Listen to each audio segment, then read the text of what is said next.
Over the years, there have been many symbiotes, and Carnage has seemingly died. But symbiotes never truly die, do they? So that means that Carnage needs a new body and needs to reawaken his entire army of Life Foundation symbiotes and reawaken all the other symbiotes related to the Codex. The symbiotes never truly die, and of course that means that the Carnage symbiote, even without Cletus Cassidy, is still around. But now it's time for him to try to build up an army with a lot of the other symbiotes, and I'll explain that in a second. But right now you have found yourself at the Comicstorian channel, where I take comic book storylines and I break them down into a synopsis that I narratively read to you. We make changes to the overall storyline and the comic panels so that you have a reason to go buy the current book and support the industry by going to your local comic book store or going to your local digital retailer.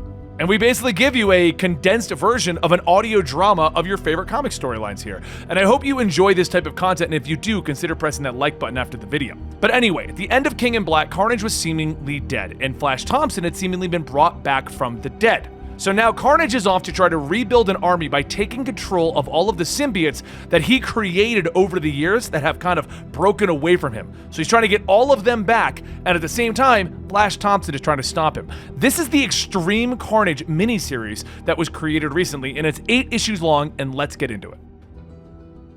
As the people gather in the park, Senator Peter Crane tells everyone that the planet is their place. Theirs.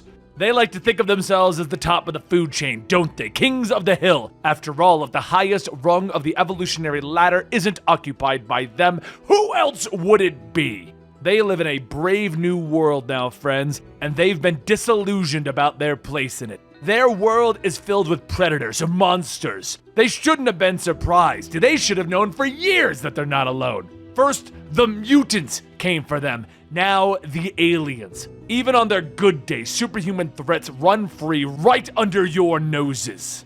You try not to think about it. You try to go on about your days. You try to go on about your lives. You tell yourselves that it won't be me. I'm not bothering anyone. The predators won't come for me. Will they? It won't be me who dies when the next bridge falls. It won't be my children when the next school explodes. It won't be my town when the next alien tyrant attacks. Except that when the symbiotes came, they came for us all. Never again, my friends. Never again. This park was recently marred by tragedy, an alien attack in which 154 human beings lost their lives. The president has announced the construction of a memorial here, a chunk of stone that he will dedicate 2 weeks from today. Is that enough? For those of you who have lost people to the invasion, we need action! We need leaders who will tell the Tony Starks, the Charles Xaviers, and anyone else who harbors aliens no more. That is why today I am announcing my partnership with the newly reorganized and refocused Friends of Humanity, with whom I am introducing the Bright Right Act, which will ensure the human race is not forced to share this planet. I have called on the president to join us in this fight. So far, the White House has not accepted. Which is why next month in Washington, D.C., as the president's supporters gather around another meaningless piece of stone, the Friends of Humanity will be protesting with a gathering of its own. Join us in 2 weeks as we call on Washington to denounce this violence, to come together to drive out the alien threat for humanity. But while Peter is giving his speech over at the airport, Dr. Miller steps off the plane and sees a sign for him asking if they'd sent a car for him. They're too kind. The young man picking him up says, "Wow, you're a lot younger than I expected." And Miller tells him it's just clean living. Ready to go? As the two walk to the car, Miller says, "Man, I am starving. Can't remember the last time I was this hungry." And the young man asks, "Didn't they feed you on the plane?" Miller begins to flip through the radio stations, telling him that some of the flight attendants' brains got in his mouth, so he wouldn't call that a meal. Just then, the young man's phone pings with a message, and as he stares at it, Miller asks, "What's wrong? You get some bad news?" "Who's the text from?" The young man says, "It's, Dr. Miller." Miller's voice begins to change into a gruff, twisted tone. "Well, that is some bad news!" As Carnage begins to come out, he stares at the young man, turning the volume of the radio up. And as the blood splatters along the inside of the car, the young man tries to get out, but Carnage pulls him back in, blood beginning to pour out of the bottom of the door. Later that night, Flash Thompson begins to unload a truck of food, asking the other guy, Hank, if he needs a hand. Hank says that he isn't the one with the prosthetic legs. He should be the one asking. Flash laughs. Okay. Take it easy, old man. Nobody's going to take it from you. How's Tessa? Hank says that she's good. Glad to have him around again. She never liked him going overseas.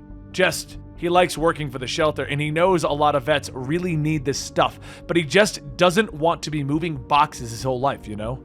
Been thinking about getting into security work. Flash asks him, really? And Hank goes on, yeah, Army wasn't for me, but that intensity, man, every day I just had to turn the volume up so high sometimes. Sometimes it's hard to feel like anything matters after that. Heck, Lawlin is on security detail right now for some pop star. He's out there using the stuff that we learned, seeing the world, living the good life, Flash. You'd like it. And not just the cause of travel and fancy stuff. Lawlin's been doing something that matters, something that takes focus, a reason to keep his guard up. He's keeping people safe. Flash tells him, yeah, I get that. I just don't talk to a lot of people. But if I hear something, But before he could finish his sentence, he hears thumping in his mind, and when he blinks, he finds himself in the passenger seat of a bloody car. He looks around asking, wait, where am I? And when he looks over, he asks, who the hell are they? Carnage, still taking Dr. Miller's form, tells him, it's family. Flash realizes what's going on. No, you're not Cletus. Cletus is dead. And Carnage bursts out laughing. That's your reasoning? There's only dead men in this car, Eugene Thompson. Some a bit more than others, mind you. Flash asks, what did he do? And Carnage tells him, spare me the waterworks. We're family. Don't pretend to be all civilized on me. You know the things that have happened. You could smell the blood. You know what it's like, right? To open up a man's neck, slop around, and what comes out? You wanted to crack a bad guy's ribs open. You wanted to sink your arms in the guts, like a Christmas turkey. As Carnage rips out of Dr. Miller's body, he yells, follow that pull. Your family is waiting for you. And we're gonna change the world together! Flash begins to change into his anti-Venom suit, telling him, my name is Flash, and if I see you again, it'll be the last thing. But that's when he hears someone calling for him, and when he blinks, he finds himself about ready to kill Hank. Flash pulls himself back, asking, Hank, I'm so sorry, I didn't mean for you to find out like this. He begins to run away, but there's another thump as Iron Man stands in his way. Tony opens up the helmet, telling him, you're a hard man to track down when you're not anti-venoming people. Flash asks what is he doing here, and Tony tells him, look, I'm not here to fight. I thought we might be able to help each other. We both got a serious problem coming our way. So a short while later, Tony brings Flash into his lab, and as Tony opens up one of the doors to the testing room, Flash sees Extremis. Tony tells him that this might be more of his expertise, but they're calling it an Extrembiate, a symbiote fused with Extremis tech. You can control it like any other armor.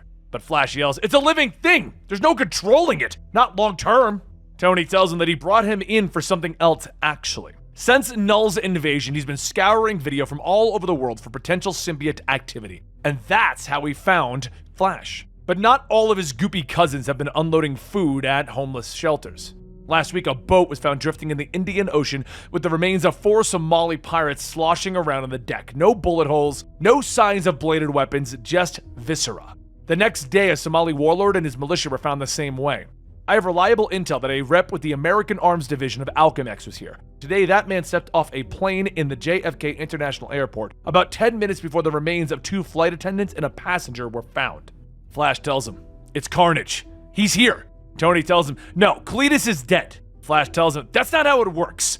Dead or not, his consciousness is still on the hive. When a host and a symbiote bond, the host can leave an imprint behind. There's never been a stronger symbiotic bond than Carnage and Cletus. I can feel it now. I saw Carnage driving down the interstate with the top down and a corpse in the back.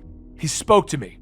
I'm not sure if it's the connection that he shared with Null, but he's stronger than he used to be. The way that he was talking, it sounded like he had something big planned.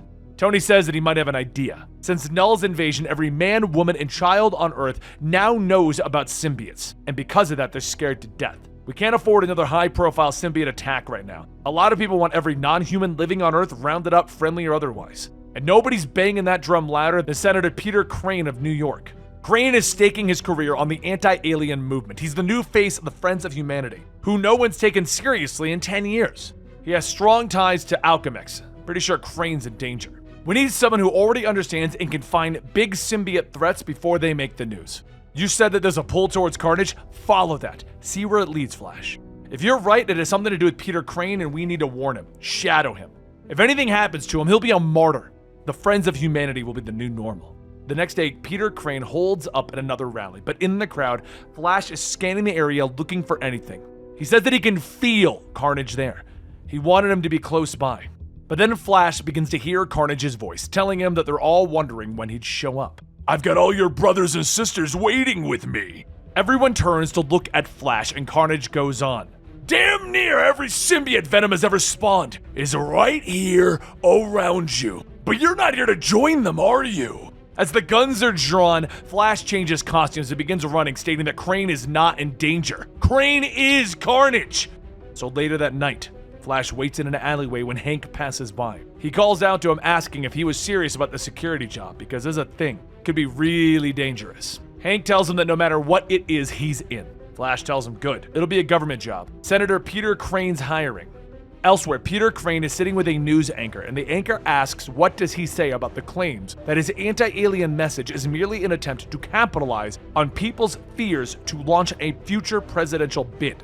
Crane says that he'd say that it isn't about him, it's about them, all of humankind. My critics like to pretend that the Friends of Humanity are old news, but the name has taken on a new relevance now.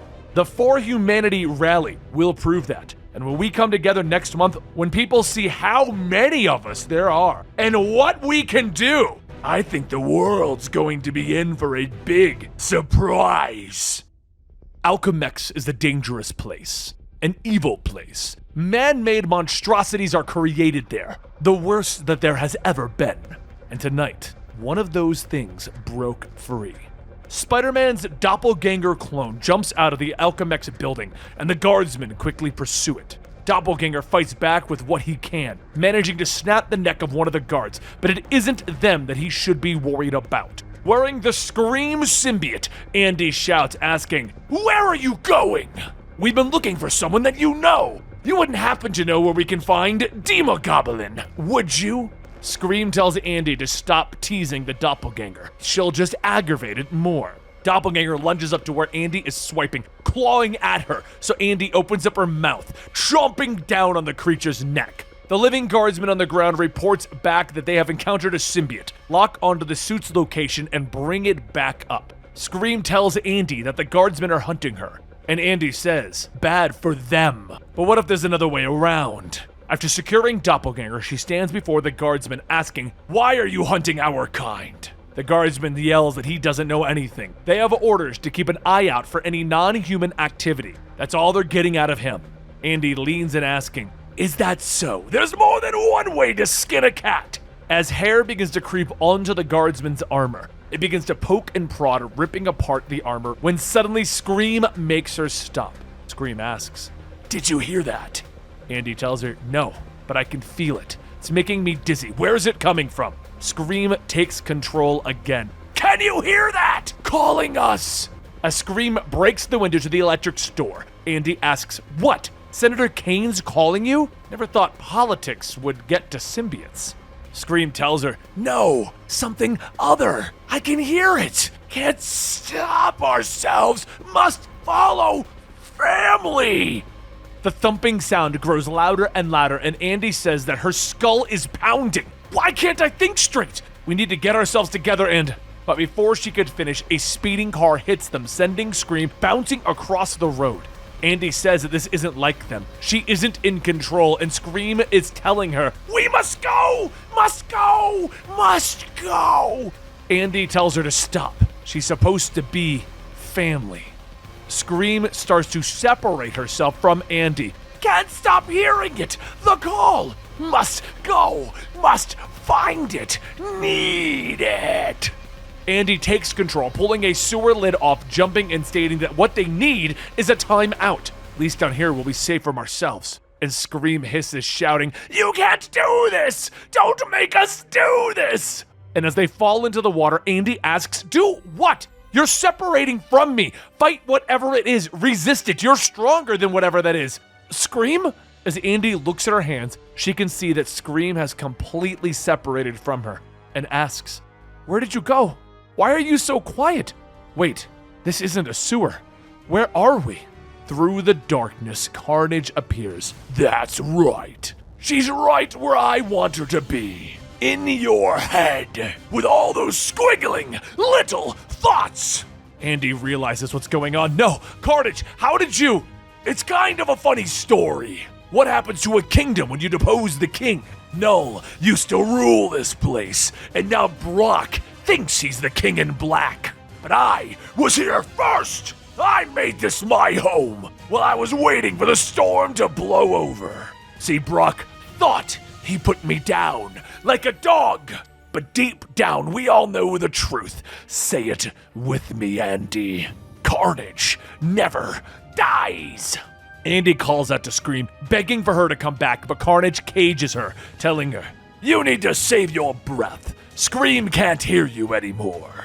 Now be a good girl and sit in the corner while I have a chat with my little sis. Poor little sis. You and your symbiotic siblings were forced into this existence. This life was never your calling. Don't worry. Big Brother is planning a family reunion, and you're my first guest. All I need for you to do is scream. With Carnage in control of Andy and Scream, he asks, how about it? How about we go have ourselves a little fun? As more guardsmen arrive, they immediately open fire, and Carnage jumps up, stabbing one in the head with his tendril, slamming him into the ground. The second opens fire, and he turns back asking, do you want to dance too? There's plenty of me to go around. And while several strands of his hair and tendrils begin to rip the man apart, inside Andy's mind, she is yelling to Scream, please, stop! You're killing people! Scream tells her no. And Andy asks, what does she mean, no? This isn't you. You're acting like an addict. Scream tells her that she can feel his call, his pull, undeniable. Their family is reaching out for them, for her. She begins to crush Andy in her mind, and Andy says that she didn't want to hurt them, but her eyes glow red, and she summons the Hellfire brand upon her chest, burning Carnage and Scream from the outside. She yells, I don't want to hurt you, but you're leaving me no choice. And after a few moments, she gasps for air in the real world, panting, asking, how could she do this? Carnage asks, do you see how quickly your host turns on you? You were never going to work out. Now, hurt her before she can hurt us! Scream begins to peel herself off and suffocate Andy. And Andy makes her brand burn hotter, brighter. She begins to rip both Carnage and Scream off of her. And as that smoke is fading, she asks, where is she? Oh God, please no, what did I do? I can't hear you anymore, Scream. At that moment, she is grabbed from behind, and a guardsman tells her to surrender the remnants of the extraterrestrial and come with them. She turns back, blasting the guardsman, telling her, you will not touch me! Leave me alone! And as she gets ready for another attack, she lets the fire fade and asks them, just leave me alone. Scream, I'm sorry. Weeks ago, the hunter fired. His dog moved quickly, making sure that the deer was down as he sank his jaws into its neck. They dragged the dead animal back to the truck and drove home. That night, the hunter sits in front of the television with a beer. He reaches down, patting the dog on the neck. Good boy, Mitch. Good dog. And the TV interrupts his game with a smiling face, the one of Senator Crane popping on it. Crane says his usual banter about protecting themselves from the symbiotes and the aliens. Support the friends of humanity, he ends his message. But his eyes are evil, and his smile wicked. Suddenly, the dog sits up, his eyes wide as the call thrums through his mind. He begins to growl as he stalks across the room. His jaws widen as saliva drips from his teeth. The call continues to be positive, and it's all that he can hear. He jumps at the hunter, and the man screams in pain as he tries to call off the animal, but the dog ignores him. Your voice was all I could hear, Phage calls through his mind as he continues to bite into his former master. The dog morphs as the symbiote takes more control, and the hunter screams out. Crane smiles on the screen as blood splashes against the glass. Carnage is in Phage's mind now. You want it simple? I'm the Alpha, the apex of the Codex, and I'm just doing what I'm good at, like you. So follow my lead. After all, what's simpler than a little carnage? He says with a laugh as he takes over Phage. Meanwhile, in New York, Andy continues to fight off the guardsmen, blasting them with her hellfire. She was in our last issue, the original wielder of the Scream symbiote. Down, dented. We know you're harboring an alien fugitive. No! No way in hell! She shouts as she launches another blast, but the guardsmen attack with their lasers, throwing her to the side. Alchemex owns the rights to all non-human matter. The ashes on your skin, whatever's left in your blood, it's coming with us! They tell her, and she struggles to get back to her feet as another guardsman comes up from behind her, hitting her with his gauntlet taser. We're not paid to debate! She awakens later, trapped in a cell as Dr. Stevens sits outside of her glass cell. He apologizes for the rough treatment, explaining that if it was not for him, the guardsmen would still be using lethal force. Where's Scream? She demands, wanting to know where her symbiote other is. Hellfire burning on her chest and demons at her shoulders. But Dr. Stevens sighs. I'm on your side, Miss Denton. Please, cool your flames. The demons disappear and she begins to calm down as Stevens explains to her that Scream is mostly gone, but they found traces of her on her person and in her blood. I'm trying to save you. I thought you would like to know what I've seen these relationships do to people. Meanwhile, Flash Thompson, also known as Agent Venom, is walking through Manhattan when a woman screams. The man who stole her phone begins to run past Flash. Welcome back to New York, Flash, he sighs to himself, his anti-venom suit lashing out, tripping the thief and allowing Flash to catch the phone. He looks at it, which is streaming a newscast of Senator Crane. Today's alien violence was a tragedy. Luckily, I'm told the poor girl is safe with my partners at Alchemex. The senator sighs, and Flash's eyes widen as he recognizes the face of his former sidekick, Andy Denton. Meanwhile, over at Alchemex, the hunter steps out of his car, flanked by his dog.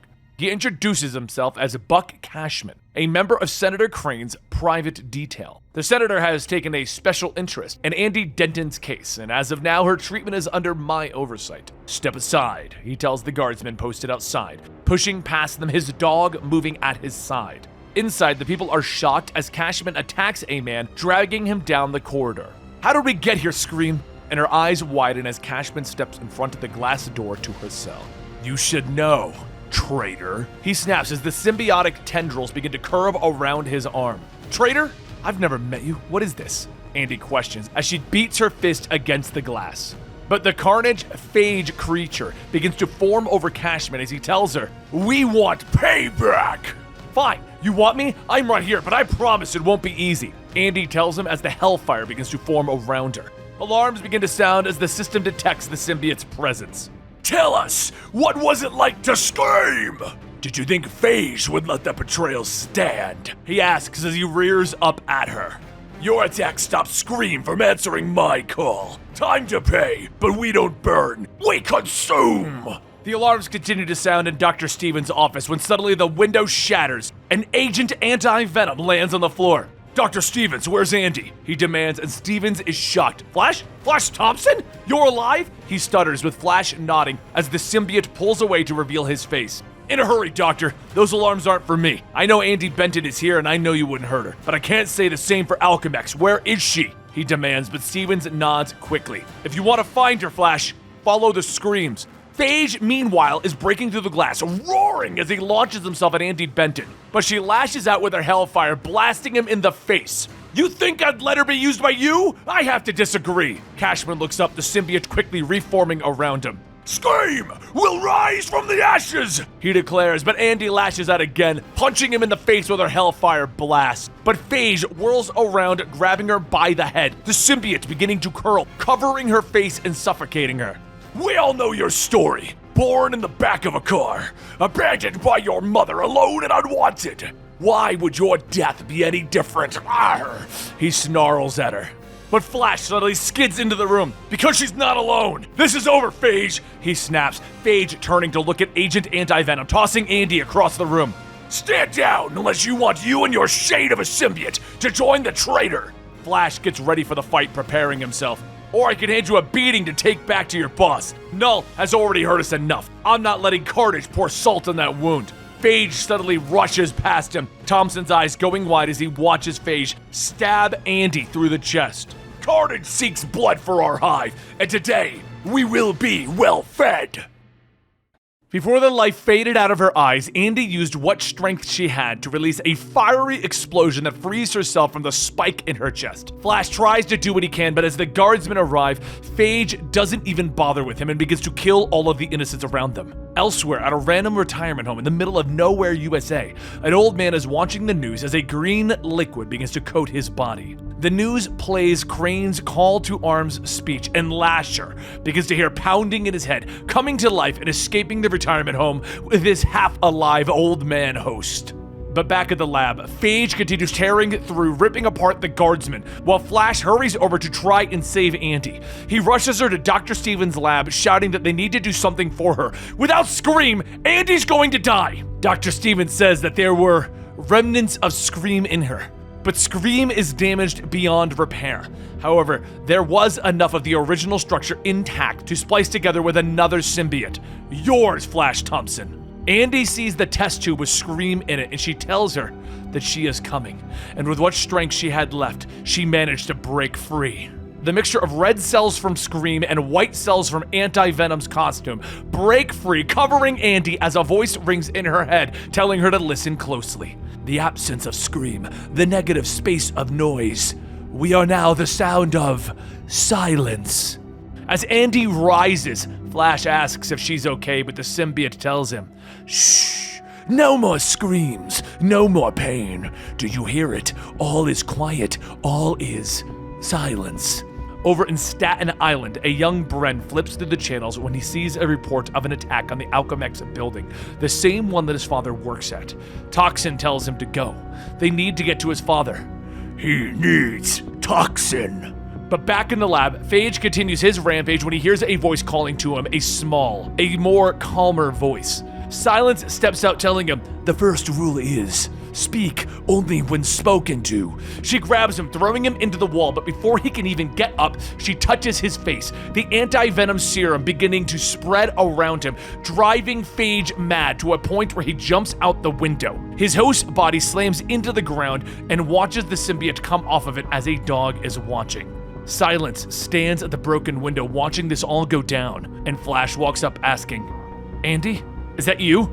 Silence turns and stares. Flash calls out to her again, but she puts up her finger telling him, "Silence, now." Flash tells her that he knows, but he needs to talk to Andy right now. He needs to know that she is still in there. Silence allows it. And Andy asks him if this is better. She hugs Flash as he asks her how is it, and she tells him that she feels fantastic with silence. Flash says that he would love to stay and talk more, but the Alchemex security is going to be here any minute and they need to leave. After getting some distance from the entire scene and freeing Andy, getting her to join him, Flash begins to go over what his plan is for what to do next with Senator Crane. He has a friend named Hank who has been keeping an eye on things as Crane's personal security, but they need to deliver a blow to Carnage and the entire Hive. They need to separate Carnage from all of this. Andy managed to sever the connection that Phage had with the Hive, so maybe they can take the fight directly to Carnage. But while trying to figure out how they're going to take an entire symbiote battle to a symbiote-controlled senator, a few states over, Riot is quietly riding a bus when Carnage kills everyone, stating, "Man, I love old buses. Been ages since I've been on one. Anyway, there's a little family reunion going on. Got gifts for all the kids and everything." While Carnage pushes his influence onto another Life Foundation symbiote, Flash reassures Andy that she can do this. She is much stronger than she thinks that she is. After taking a deep breath, Andy connects herself to the Hive, but finds nothing there. She reaches out again, but she can't find a connection to anyone. Not Venom, not the other Life Foundation symbiotes. It's like their connections have all been fractured or corrupted. She is essentially floating in the Hive alone, in silence. But the harder that Andy tries, the more she puts strain on her body, and Flash tells her that they can try again later. He can't save her if she's hurting herself. So they leave the coffee shop with Andy looking against seeing something white, red, and blue. She follows the strands by pulling on it, and suddenly Toxin appears, telling her, "Hey, you called?" But Toxin's arrival did not come without some work. You see, while Bren wanted to make sure that his father was okay, Toxin felt himself trapped in the void. Carnage was attempting to push his influence to capture Toxin, being one of the few good symbiotes still out there. And when Toxin resisted, Carnage was determined to take him by force. Toxin fought back best that he could, but Carnage cut off his connection to Bren and was determined to bring him into the fold. When Carnage was close to taking over Toxin, Toxin ended up consuming Carnage in the void, pushing him out when Carnage threatened to kill Bren. But even though he was alone, Toxin could hear someone calling to him, someone that wasn't Carnage. And though Bren's father was hurt during the Alchemech's attack, he was going to survive. Once the connection to Bren, his host, was reestablished, Bren asked Toxin where he was. And Toxin says that he wasn't the only one dealing with dad issues. But there are people out there trying to do something about it and make these problems go away, and if my hunch is right, payback is on its way. Later, with Flash and Andy waiting, Flash asks if she's sure that she wasn't alone, and she tells him that they know even less about all of this than anything else involving symbiotes. This is just a weird situation going on. But she sensed that something different was out there. She knows that it wasn't Carnage, but his stench was still in the air. Toxin appeared in front of her. Yeah, sorry about that. Haven't cleaned up the place, but this void is under new management. Don't worry about Carnage, he's been handled. And when Andy asks how, he tells her, the usual. Carnage cut off my head, so I ate him with my neck stump. All you need to know now is that Carnage owes his host some blood, and they're hot to collect. Flash says that it looks like they've all got the same idea, head due south, dead set for something worse than the devil, a senator. And as they all fly into the air, Toxin yells, okay, Carnage, here we come! Later in Washington, D.C., Flash, Andy, and Bren all walk through the National Mall when Flash mentions that they should meet up with Hank, his man on the inside who's going to have intel on what Senator Crane is planning. But what the three don't realize is the woman that just passed them is running down the walkway, or rather, what they don't realize is who that woman is. Her name is Gemma Shin, and she is Crane's Deputy Communications Director. She also happens to be the host for the Agony symbiote, but her treatment within the campaign center has been less than ideal, and she formed a friendship with Arthur Crane, Peter Crane's son. While Gemma and Arthur are getting to know each other, Flash meets up with Hank to see what Crane's plans are for the public event.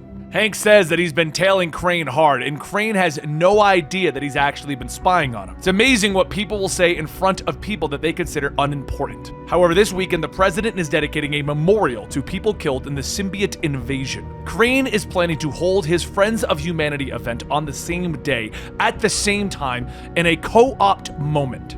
Andy says that Crane is an opportunistic snake, and it's no wonder why he's Carnage's type. But Hank doesn't think that they would assassinate the president in broad daylight. Right? Hank realizes what they're talking about. Wait, hold on. Carnage is Senator Crane, but Crane hates symbiotes. Wait, is Flash a symbiote too? Because right now, between the assassination revelation and the Crane is Carnage situation, I don't feel particularly safe around any symbiotes. Flash tells him, all right, I'm sorry, but we've got other things we need to focus on right now, like seeing if we can connect with Carnage. Andy begins to connect to the void again, and being close to the source of it all, she begins to see something that isn't Carnage. It's the other Life Foundation symbiotes, and he knows that they're coming. But with not much time left, everyone gets into position, and while the president and Senator Crane begin their speeches, silence doesn't sense anyone. If Carnage's goal was to kill the president, now would be unless the president isn't the president at all. Flash realizes what is going on and yells over the phone, we made a mistake! Crane isn't Carnage's host! Crane is the target! Meanwhile, as Hank goes to answer his phone, a giant spike shoots through his chest, and Arthur, wearing Carnage, answers, sorry to cut you off, but he is on a tight schedule. We have a speech to catch. As Arthur leaves, Riot begins to pick up the phone, telling him, sorry about that. Your war buddy can't come to the phone right now, Flash. We just spilled his guts all over the floor. With Riot's back turned, Hank rises to his feet, and with a bloody slash, Riot's head bounces off of the floor, rolling away. Sleeper, another symbiote, then picks up the phone. Riot is down. Flash asks, does Hank know that he had a symbiote in him the whole time? Negative. Host is unaware. You can count on us. Over in the stadium, Crane takes to the podium, and he begins his speech welcoming everyone, but as he begins to feel something, and he looks down to see blood on his hands, with Carnage telling him, nothing personal, I'm a big fan! We just don't need someone lacking imagination! Carnage then tears through Crane's body, letting the pieces fall to the ground, and the crowd begins to scream. While the Life Foundation symbiotes charge in, Carnage steps in front of the camera. Crane was right! We are coming for you! So come on, heroes! This is your big chance! As Carnage and the others carve and slice their way through dozens of people, Sleeper slashes into Phage, telling the people behind him to run. Flash and the others begin to move in, attacking Agony and Lasher, and while Silence and Toxin focus on them, Flash makes his way to Carnage directly. Flash shouts, asking, "Why take Arthur and not Crane himself?" The old man was the idea. Been making my way to him for weeks. Arthur was just the last link to get to Daddy, and well, turns out Arthur isn't the good boy everyone thought he was. His whole life, he played everyone he ever met. America's sweetheart, Arthur Crane, was an awful lot like Cletus Cassidy. But just then, Carnage is blasted from behind by Iron Man wearing a new prototype. As Carnage is ripped away from Arthur, Arthur yells, "No! Don't take it away! Give it back!" But as Iron Man stands there proudly telling Arthur that he's finished, Carnage wraps himself around Iron Man. Did you think you could wear one of us like one of your tin suits? Carnage then forcibly peels the extrembiote armor off, telling him, I'm the alpha here, boy. It's my voice that they all hear.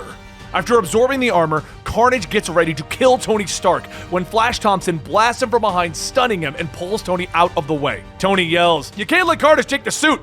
It's Extremis!" But then Carnage bonds with it, telling the whole world has seen what their hive can do, and they're going to eat at each other in fear. Carnage has accomplished his goal. The world is terrified of symbiotes again. He then grabs Agony and flies off, shouting, The next time that we meet, it's going to be a different world, Flash. As for the other 3 Life Foundation symbiotes, Toxin and Sleeper corner them just long enough for the whole Guardsman squad to show up. Lasher shouts that they're being left behind, and Toxin asks, What did you expect when you signed up with the Psycho Killer? While the symbiotes are being captured, the Guardsmen question Arthur, and he asks, "Are they gone? You don't believe those things it said, do you? The alien was lying. It wasn't me. You gotta help me." But later that night, Flash sends Hank back home, and Brett asks, "Don't you think it's a little messed up that he's got a symbiote living in him and he doesn't know?" Flash tells him that he'll tell him when the time is right.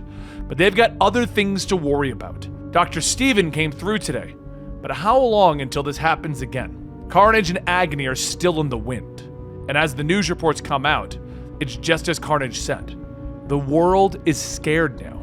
The Friends of Humanity's numbers are surging, and the governor of New York appointed Arthur Crane to fill his dad's seat. Peter Crane became a martyr, and Arthur is the new poster child for the anti-alien movement. But for Arthur, well, Arthur is lost. He asks Gemma that Carnage is going to come back to him, right? He can't hear Carnage anymore. Gemma tells him that she doesn't know what Carnage will do, but he believes that he can still be useful. Is that true, Arthur? Can you still be useful to us? Arthur screams out, "Yes, I can be useful. I'll do anything." And there you have it, the return of Carnage, but with new powers, new followers, new lackeys, and a new body. I hope you guys enjoyed today's episode of Extreme Carnage, a weird book that came out to bring Carnage back into the Marvel continuity thanks to the Let There Be Carnage movie. And honestly, I really loved this. It's kind of what I want from a symbiote comic book. Just the symbiotes going to town against each other with Flash Thompson and Andy Benton in the mix. I love the fact that they brought back Andy Benton. She was my favorite weird sidekick that they gave Flash Thompson towards the end of his run. I'm just so happy as a Flash Thompson fan that he's back, and we have Andy Benton, and we got other characters like Sleeper and Toxin. They're all in the mix now. I'm excited for this, and I hope you are as well, and I hope to see you next time right here at the Comicstorian channel. We do 2 to 5 comic book themed videos on a weekly basis and would love for you to join us. Thank you so much, and I'll see you next time.